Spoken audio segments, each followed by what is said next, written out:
ബഹുമാനപ്പെട്ട എല്ലാ നല്ല മനസ്സുകൾക്കും എൻ്റെ നമസ്കാരം. എൻ്റെ കൂടെ ഇരിക്കുന്നത് നമ്മുടെ കേരളത്തിലെ മഹാപ്രതിഭയായിരുന്ന മഹാകവി പി കുഞ്ഞിരാമൻ നായർ. എല്ലാവരുടെയും നാവത്തുമ്പത്ത് അറിയുന്ന ഒരു മഹാകവി പി എന്ന പേരിൽ എന്നറിയപ്പെടുന്ന അദ്ദേഹത്തിൻ്റെ മഹാപുത്രനാണ് ഇവിടെ ഇരിക്കുന്ന രവീന്ദ്രൻ നായർ. എൻ്റെ പ്രിയപ്പെട്ട രവിയേട്ടനും ഞാനും കൂടി ചേർന്ന് മഹാകവി പി കുഞ്ഞിരാമൻ നായരുടെ ഈ കവിതകൾ ഓരോന്നായി കുറേ കാലത്തോളം നമുക്ക് പറ്റുന്ന അത്രയും കാലം ഇങ്ങനെ പാടിക്കൊണ്ട് പോകാനാണ് ഉദ്ദേശിക്കുന്നത്, അല്ലേ രവിയേട്ടൻ? തീർച്ചയായിട്ടും. ഇപ്പോൾ രവിയേട്ടനും പാടും, അതുപോലെ തന്നെ ഞാനത് ഏറ്റുപാടുകയാണ് ചെയ്യുന്നത്. അതേ ട്യൂണിൽ തന്നെ രവിയേട്ടൻ്റെ മനസ്സിൽ വരുന്ന ട്യൂണാണ് ഞാൻ ഇവിടെ ഉപയോഗിക്കുന്നത്.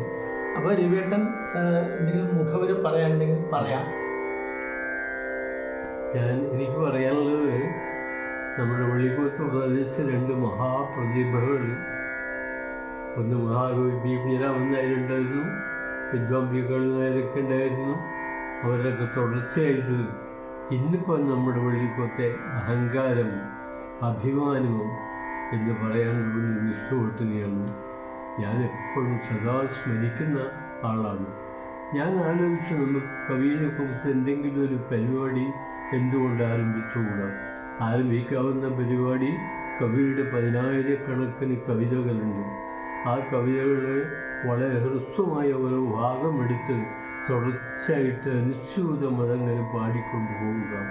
അതിൽ പരം ഒരു ഭാഗ്യം എനിക്ക് അത് വിഷ്ണുഭട്ട മാഷിൻ്റെ അടുത്ത് എൻ്റെ മഹാഭാഗ്യമായിട്ട് എൻ്റെ ഭാഗ്യമല്ലേ? അല്ല കാരണം നിങ്ങൾ സംഗീതക്കാർ എന്ന് പറഞ്ഞാൽ അതൊരു വലിയ ജന്മസിദ്ധമായ ഒരു വാസനയല്ല. അത് കവി അതുപോലെ കവി ആയിരുന്നു.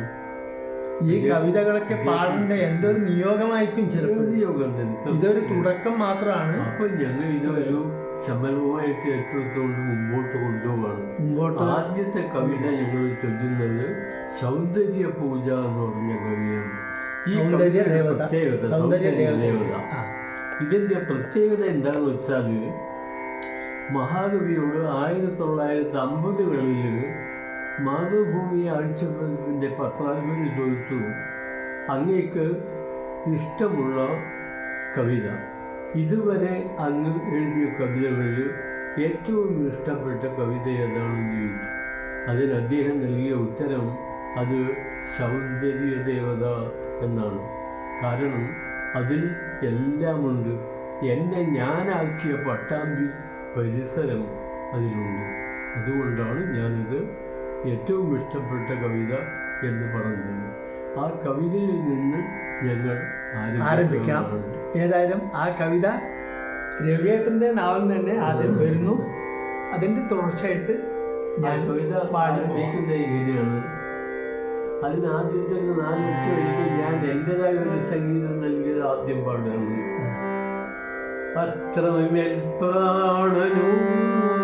പ്രാണനായി നിന്നു നീ യാത്ര പറയാതെ പോയില്ലേ. അത്രമേൽ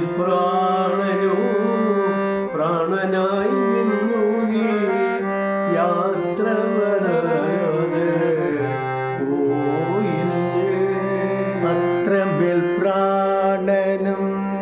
പ്രാണനായി നിന്നു നീ യാത്ര പറയാതെ പോയതുചിതമോ.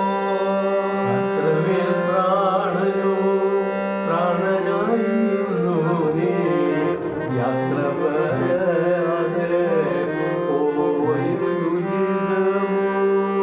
വിണ്ണിൽ വെളിച്ചമെഴുതി നിന്നിടുമോ, കണ്ണിലൊരു കുറി കൂടി ക്ഷണപ്രഭേ.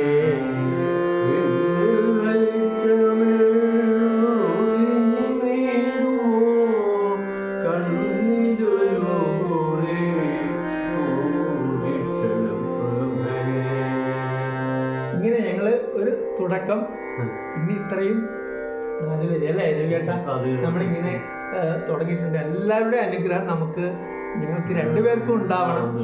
എൻ്റെ ഗുരുതുല്യനാണ്, എൻ്റെ എന്താ പറയേണ്ടത്, അച്ഛൻ്റെ പ്രായത്തിലുള്ള എന്ന് മഹാപ്രതിഭയുടെ കൂടെ ഇരിക്കാൻ പറ്റുന്നതിന് മഹാഭാഗ്യമായിട്ട് ഞാൻ കരുതുന്നു. ഈ മണ്ണിൽ ജനിച്ച് ഈ മണ്ണിലുള്ള ആ മഹാപ്രതിഭയുടെ പുത്രൻ്റെ ഒരുമിച്ചിരിക്കുന്നതിന് മഹാഭാഗ്യം. നമസ്കാരം. മഹാഭാഗ്യം എനിക്കാണ് കൂടുതൽ എന്നാണ് ഞാൻ കരുതുന്നത്. മഹാകവിയുടെ മകനായി ജനിക്കുക എന്നുള്ളത് മഹാഭാഗ്യമാണ്. മഹാഭാഗ്യം. എൻ്റെ നമസ്കാരം.